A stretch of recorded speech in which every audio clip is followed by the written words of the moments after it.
ये कहानी हमें भगवान शिव और माता पार्वती के दिव्य प्रेम, एक अप्सरा के मोह और तपस्या की शक्ति का अद्भुत संदेश देती है। कैलाश पर्वत, जहां प्रकृति और आध्यात्म का संगम होता है, सदा से देवताओं और ऋषियों का प्रिय स्थान रहा है।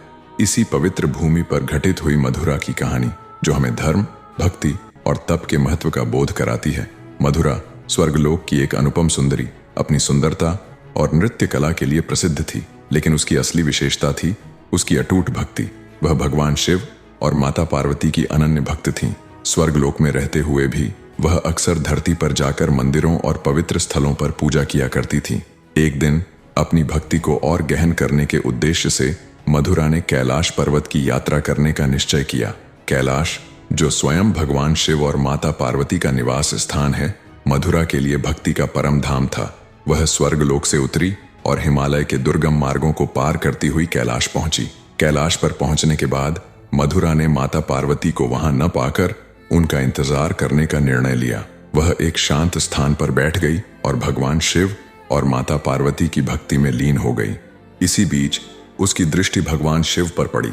भगवान शिव अपने ध्यान में मग्न थे। उनके चारों ओर दिव्य प्रकाश का घेरा था। उनके शांत मुखमंडल और गंगा से सजी जटाओं ने मधुरा को अभिभूत कर दिया। मधुरा ने ऐसा सौंदर्य पहले कभी नहीं देखा था। उसकी भक्ति अचानक मोह में बदल गई। वह शिव के प्रति आकर्षित हो गई और उन्हें अपने पास बुलाने के प्रयास में लग गई।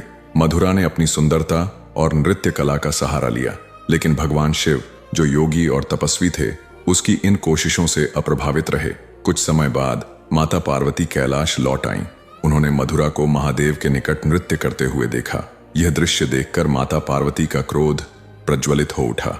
उनका पवित्र स्थान, जो ध्यान और भक्ति का प्रतीक था, अब एक अप्सरा के मोह के खेल का केंद्र बन गया था। माता पार्वती ने तुरंत मधुरा को रोकते हुए उससे कहा, तूने मेरी भक्ति को भुलाकर मोह को अपना लिया है।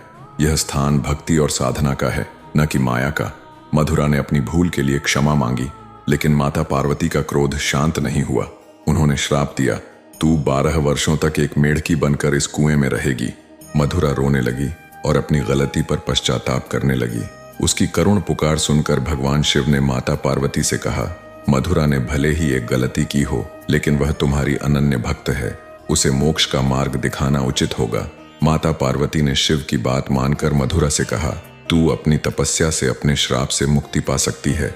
12 वर्षों तक कठोर तप कर और उसके बाद तू अपने असली रूप में लौट सकेगी। मधुरा अब एक छोटी मेढकी बन चुकी थी, लेकिन उसकी आत्मा में भक्ति का दीप जल रहा था। उसने कैलाश के पास एक छोटे से कुएं में 12 वर्षों तक कठोर तपस्या करने का प्रण लिया।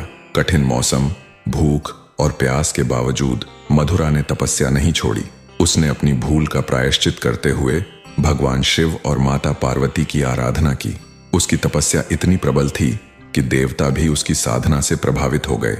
12 वर्षों के बाद मधुरा की तपस्या ने माता पार्वती का हृदय पिघला दिया। उन्होंने मधुरा के सामने प्रकट होकर कहा, तुम्हारी तपस्या ने तुम्हारे सभी पापों को समाप्त कर दिया है। अब तुम अपने असली रूप में लौट सकती हो। मधुरा ने अपनी मेढकी की देह को त्याग दिया और एक बार फिर स्वर्ग की सबसे सुंदर अप्सरा के रूप में प्रकट हुई। वह माता पार्वती और भगवान शिव के चरणों में गिर पड़ी और उनका धन्यवाद किया। मधुरा की इस कहानी में भक्ति, तप और माया के बीच के संघर्ष का अद्भुत चित्रण है। यह हमें सिखाती है कि जीवन में गलतियां होना स्वाभाविक है, लेकिन सच्ची भक्ति और तपस्या से हम अपनी राह पा सकते हैं।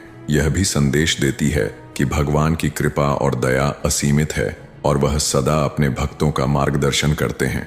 अगर यह कहानी आपको प्रेरणा देती है तो इसे दूसरों के साथ साझा करें और इस तरह की और कहानियों के लिए जुड़े रहें। अगर वीडियो पसंद आई तो वीडियो को लाइक करें, शेयर करें और चैनल पर पहली बार आए हैं तो इसे सब्सक्राइब भी कर लें, ताकि इस तरह की वीडियो आप तक पहुंचता रहे। धन्यवाद।